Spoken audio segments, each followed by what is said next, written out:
শিক্ষার্থীদের সাথে সংগঠিত অপ্রীতিকর ঘটনায় জাতীয় নাগরিক পার্টির নেতা সার্জিস আলম কর্তৃক ছাত্রদলের উপর দোষ চাপানোর নিন্দা ও প্রতিবাদ।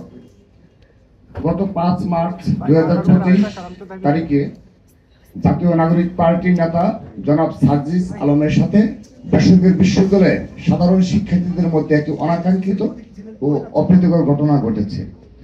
দেশের যে কোনো জায়গায় কোনো অপ্রীতিকর ঘটনা ঘটলেই উদ্দেশ্য প্রণোদিতভাবে বাংলাদেশ জাতীয়তাবাদী ছাত্রদলের নাম জড়ানোর একটি ধ্রুবীসন্ধিমূলক প্রবণতা আমরা লক্ষ্য করছি। দেশ জুড়ে তোলপাড় ওয়ালস এন্ড ফ্রিজ কিনে আপনিও হয়ে যেতে পারেন মিলেনিয়ার। বিষয়টি অত্যন্ত উদ্বেগজনক। নর্থ সাউথ বিশ্ববিদ্যালয়ে সংগঠিত ঘটনার প্রকৃত বৃত্তান্ত এই যে বুধবার রাত 10টার পরে সার্জিস আলম তার কর্মী সমর্থকদের নিয়ে বসুন্ধরা এলাকার ঘাটপাড় থেকে নর্থ সাউথ বিশ্ববিদ্যালয়ের 8 নম্বর গেটের দিকে আসেন। এই সময়ে 8 নম্বর গেটে নর্থ সাউথ বিশ্ববিদ্যালয়ের শিক্ষার্থীরা আড্ডারত ছিলেন। গেটের সামনে সার্জিস আলমের উপস্থিতি দেখে বেসরকারি বিশ্ববিদ্যালয়ের ছাত্ররা সার্জিস আলমকে উদ্দেশ্য করে দাবি সিন্ডিকেট ভেঙে দাও, ঘুরিয়ে দাও স্লোগান দেয়। উল্লেখ্য, নবগঠিত গণতান্ত্রিক ছাত্র সংসদে বেসরকারি বিশ্ববিদ্যালয়ের শিক্ষার্থীদের যথাযথ মূল্যায়ন না করার অভিযোগে উক্ত ছাত্র সংগঠনটি কতিপয় ক্ষমতাশালী নেতা আত্মপ্রকাশের দিনেই বেসরকারি বিশ্ববিদ্যালয়ের শিক্ষার্থীদের সাথে মধুর ক্যান্টিনে সংঘর্ষে জড়িয়েছে। জাতীয় নাগরিক পার্টি এবং গণতান্ত্রিক ছাত্র সংসদের শীর্ষ নেতাদের সাথে বেসরকারি বিশ্ববিদ্যালয়ের শিক্ষার্থীদের সাম্প্রতিক উত্তেজনাপূর্ণ সম্পর্কের কথা দেশের সকল রাজনীতি সচেতন মানুষের অবগত। পূর্বের রেশারেশির জের ধরেই নর্থ সাউথ বিশ্ববিদ্যালয়ে সার্জিস আলম বেসরকারি বিশ্ববিদ্যালয়ের শিক্ষার্থীদের বিক্ষোভের মুখে পড়েন।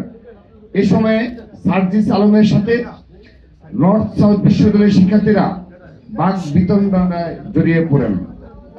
সার্জিস আলমের সাথে নর্থ সাউথ বিশ্ববিদ্যালয়ের শিক্ষার্থীদের বিরুদ্ধে সূত্রপাত নাগরিক পার্টি এবং গণতান্ত্রিক ছাত্র সংসদের মধ্যকার দাবি বনাম প্রাইভেট বিশ্ববিদ্যালয় নিয়ে চলমান অভ্যন্তরীণ কুন্দল থেকে। কিন্তু দুঃখজনকভাবে সার্জিস আলম এই ঘটনাকে রাজনৈতিক রূপ দেওয়ার জন্য ছাত্রদলকে দায়ী করে ফেসবুকে পোস্ট করেন। তার দাবি সম্পূর্ণ ভিত্তিহীন ও কল্পনাপ্রসূত।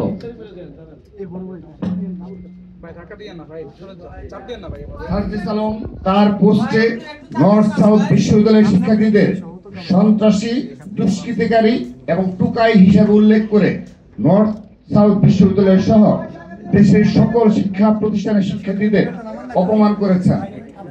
আমরা তার এই উদ্ধতপূর্ণ ও বিদ্বেষমূলক বক্তব্যের তীব্র নিন্দা জানাই। সার্জিস আলমের বক্তব্যে জুলাই আগস্টের গণ অভ্যুত্থানে বেসরকারি বিশ্ববিদ্যালয়ের শিক্ষার্থীদের নজিরবিহীন ত্যাগকে মর্যাদা হানি করা হয়েছে। আমরা তার এই বক্তব্য প্রত্যাহার করার দাবি জানাচ্ছি।